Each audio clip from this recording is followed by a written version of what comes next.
नहीं जी, हमारा बिल्कुल प्रीवियस जो टॉपिक चल रहा था वो प्रिंसिपल आइडियल, प्राइम आइडियल, और इस पे हमने बहस की थी सारे आइडियल्स पे। प्रिंसिपल आइडियल में हमने कहा था कि अगर वो सिंगल एलिमेंट से जनरेट होता है तो वो प्रिंसिपल आइडियल है। प्राइम एलिमेंट्स की हमने डेफिनेशन की थी कि अगर दो मेंबर्स आप ले रिंग में से और उनका प्रोडक्ट अगर आपका आइडियल में से आए तो एक मेंबर जरूर आपका आइडियल में से होना चाहिए। ये हमने फिर प्राइम आइडियल की डेफिनेशन की। आज हम सीखेंगे कि कोशेंट रिंग क्या होती है।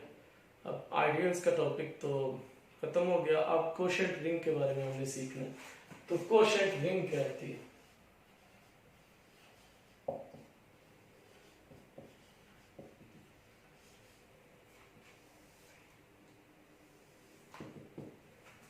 कोशेंट से ही, वर्डिंग से ही पता चल रहा है कि ये कोई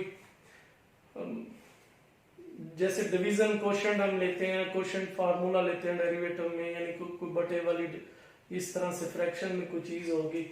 अब कोशेंट रिंग की डेफिनेशन ये है कि लेट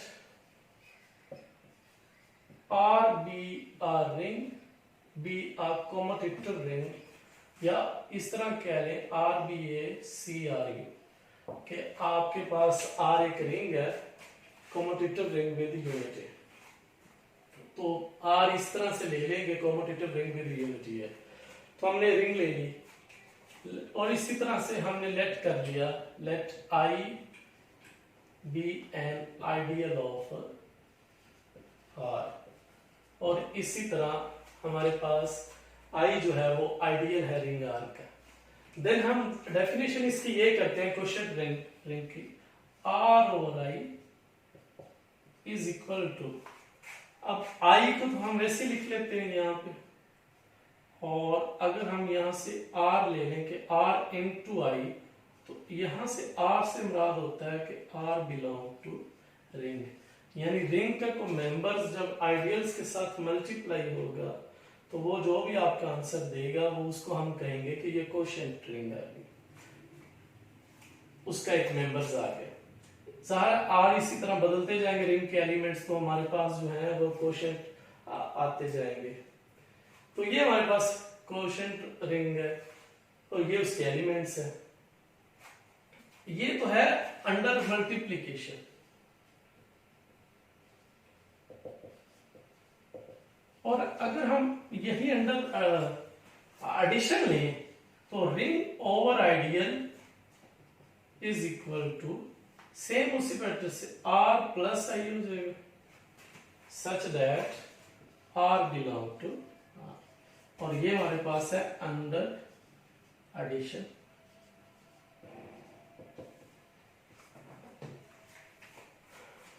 इस आर हमने कह दिया सी आर यू है, कॉम्यूटेटिव रिंग विद यूनिटी है, और आर आपका कोई आइडियल है, तो फिर हमारे पास ये जो रिलेशन है ये अंडर मल्टीप्लीकेशन या under addition is called quotient ring.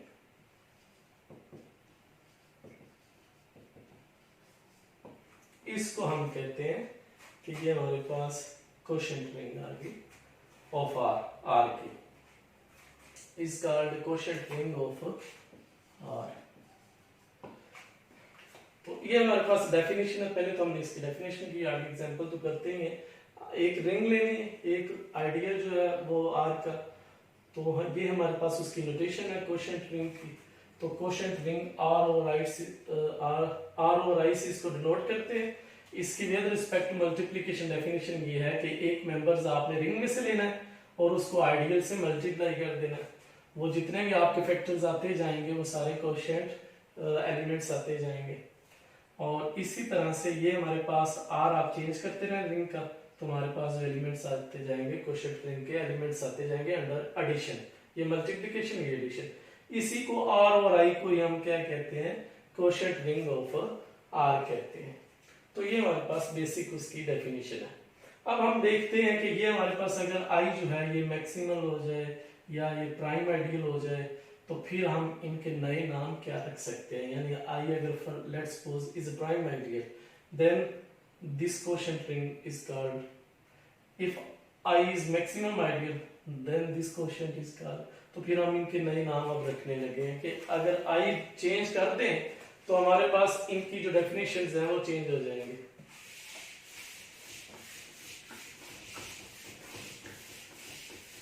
अब कुछ हमारे पास पॉइंट्स हैं कि आई चेंजिंग करने से हम इनकी नई वैल्यूज क्या रख सकते हैं।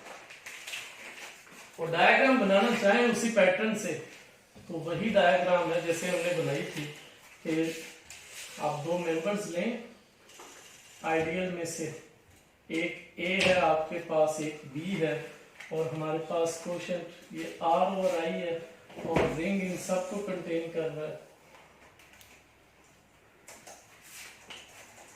ये आइडियल यानी I ideal contained in R quotient ring and quotient ring contained in ring. Number 1 results.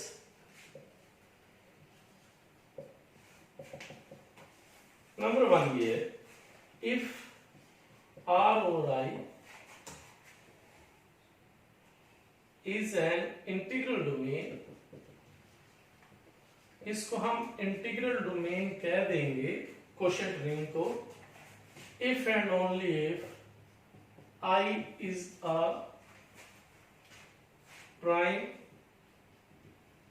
ideal in R। अगर हम आपके पास जो आइडियल है वो प्राइम है तो फिर हम इस क्वोशंट रिंग को इंटीग्रल डोमेन कह सकते हैं। नंबर 2 R और I is called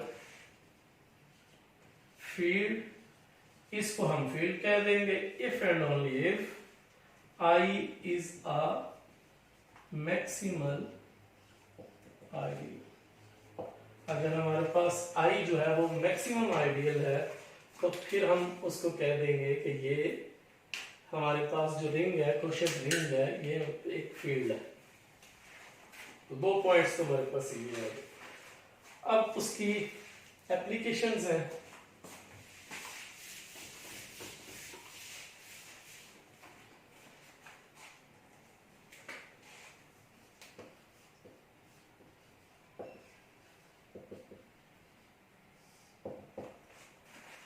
applications number 1 कि Zn जो है उसको हम लिख सकते हैं Z ओवर Nz। अब Nz जो है ये प्रिंसिपल आइडियल है और अगर n आपके पास प्राइम नंबर है तो इसको हम, क्योंकि प्रिंसिपल आइडियल एक नंबर से जनरेट होता है तो ये n से जनरेट हो रहा है तो इसको हम Z ओवर n भी कर सकते हैं। Zn is an integral n, Zn is an integral domain if and only if I is a prime ideal। अगर ये जो हमारे पास प्राइम है तो फिर हम इसको कह देंगे integral domain for n greater than equal to 2। अगर प्राइम 2 से स्टार्ट होता है इसलिए 2 या उससे बड़ी वैल्यूज हम ले रहे हैं। और इसी पैटर्न से अगर आप देखें कि अगर हमारे पास Z5 है तो हम उसको लिख सकेंगे Z5 is isomorphic to Z over 5Z, और 5 क्योंकि प्राइम है तो हम इसको लिख सकते हैं। अब ये प्रिंसिपल आइडियल जो ये 5 से जनरेट हो रहा है, 5 क्योंकि हमारे पास एक प्राइम नंबर है तो प्राइम नंबर है तो फिर हम Z5 को इंटीग्रल डोमेन कह सकते हैं। तो this implies that Z5 is an integral domain.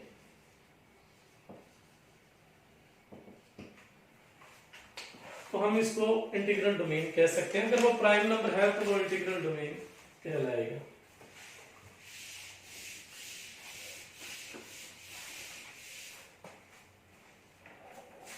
अब रिमार्क है यहाँ पे, इंपॉर्टेंट रिमार्क है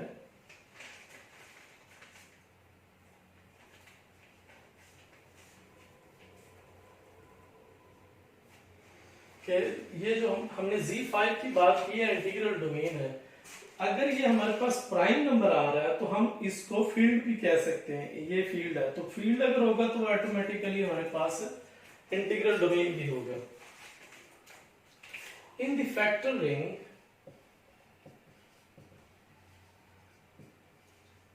इसको फैक्टर रिंग भी कहते हैं या कोशेंट रिंग भी कहते हैं। कोशेंट रिंग या फैक्टर रिंग में अगर हमारे पास ये रिलेशन है z over nz, the ideal nz is prime as well as maximal। अगर वो मैक्सिमल भी है और प्राइम भी है, if and only if n is prime। तो ये हमारे पास एक और प्रॉपर्टी आ गई कि अगर ये प्राइम है, यहाँ पे प्राइम आ रहा है, तो वो मैक्सिमल भी होगा। लेकिन मैक्सिमल की जरूरी नहीं है कि वो प्राइम भी हो, प्राइम मैक्सिमल जरूर होता है। तो अगर ये प्राइम आ रहा है तो वो मैक्सिमल भी होगा। अगर वो मैक्सिमल है तो फिर हम कहेंगे कि हमारे पास ये जो रिंग है ये एक फील्ड है, और यहाँ पे जब भी प्राइम आ जाएगा तो आप उसे कह सकते हैं कि ये हमारे पास जो आ रही है इंटीजर्स की कोशेंट रिंग जो आ रही है, ये हमारे पास एक फील्ड है। तो फील्ड होगी तो वो ऑटोमेटिकली इंटीग्रल डोमेन भी होगी। तो ये एक रिजल्ट ये भी है। जैसे कि एक एग्जांपल है कि 2z है, 2z is a prime as well as maximal because n is equal to 2 is a prime। तो एक एग्जांपल भी दे दी कि 2z जो है वो हमारे पास प्राइम भी है और मैक्सिमल भी है, क्योंकि n हमारे पास एक प्राइम है। तो हम जो फिर 2z अगर यहाँ पे लग जाए तो फिर हम कहेंगे कि ये हमारे पास एक फील्ड भी है। अब हम कुछ एग्जांपल लेते हैं, वहां से देखते हैं कि ये हमारे पास जो कोशेंट रिंग आएगी उसमें नंबर ऑफ एलिमेंट्स कितने आएंगे। अब लेट्स सपोज हमारे पास एक रिंग एग्जांपल्स है इसकी। एग्जांपल्स नंबर 1 है कि एक फैक्टर रिंग है, कंसीडर द फैक्टर रिंग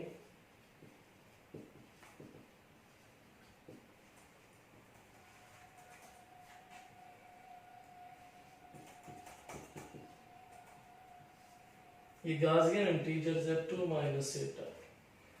अब ये हमारे पास आ गई, तो अब वो हमसे ये डिमांड कर रहा है कि इसमें नंबर ऑफ एलिमेंट्स कितने हैं। फाइंड नंबर ऑफ एलिमेंट्स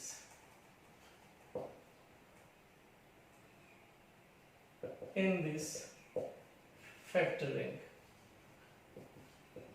एक रिंग देके हमसे उसकी डिमांड है कि ये जो फैक्टर रिंग है इसमें टोटल नंबर ऑफ एलिमेंट्स कितने होंगे।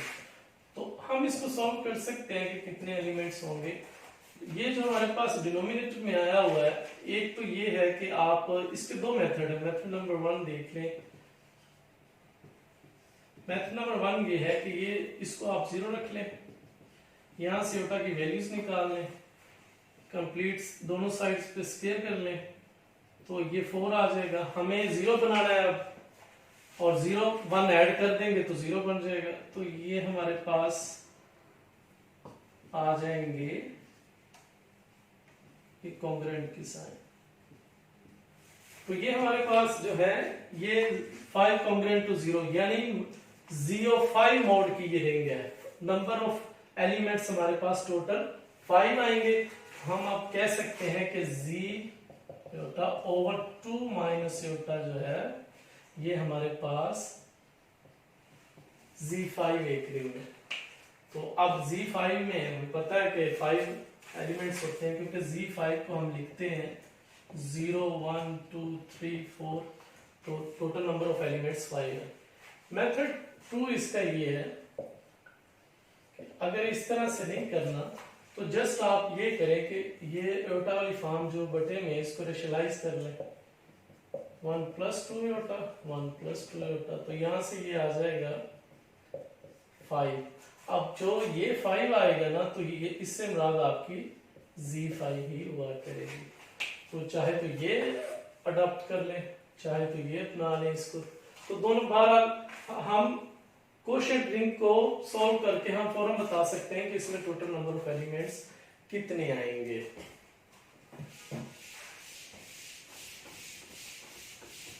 और इसी तरह से एग्जांपल नंबर 2 में zi ओवर 3 माइनस होता है। अब यहां से अगर हमने टोटल नंबर ऑफ एलिमेंट्स निकालने हो तो आप यहीं से देख लें कि इसको जब आप रेशनलाइज करेंगे तो आपके पास जो कांस्टेंट आएगा वो 10 आएगा।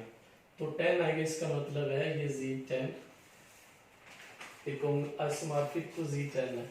तो this quotient ring is isomorphic to z10, so total number of elements in the quotient ring are 10. So there are 10 elements.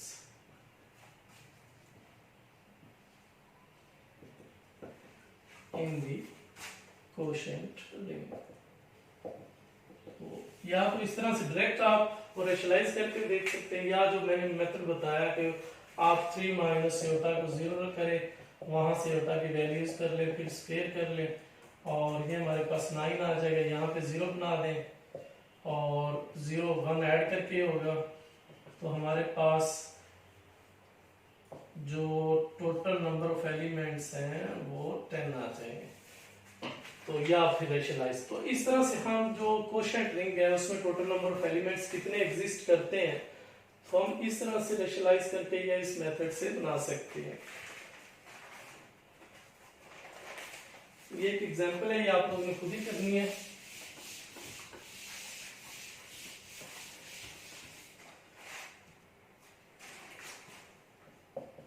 Find total number of elements.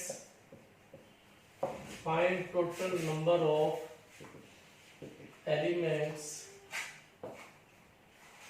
of the ring z over 2 minus a। इसमें जितने भी number of elements हैं वो आपने calculate करने हैं। एक तो ये, एक पार्ट ये, दूसरा पार्ट ये है कि अगर हम यही z योटा को 3 माइनस योटा लिख दें फिर वो कितने नंबर ऑफ एलिमेंट्स बनेंगे।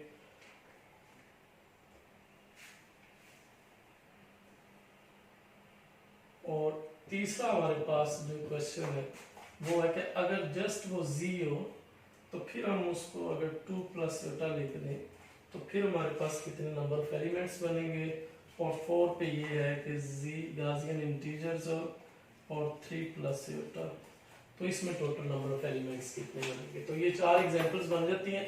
तो यहाँ से हमने टोटल नंबर ऑफ एलिमेंट्स जो है कोशेंट रिंग के वो हमने यहाँ से कैलकुलेट कर लें। तो इसको आप कीजिएगा, होपफुली आप लोग इंशाल्लाह इसको कर लेंगे। तो मसला हो तो फिर हमें आप लोग बताइएगा। अल्लाह हाफिज़।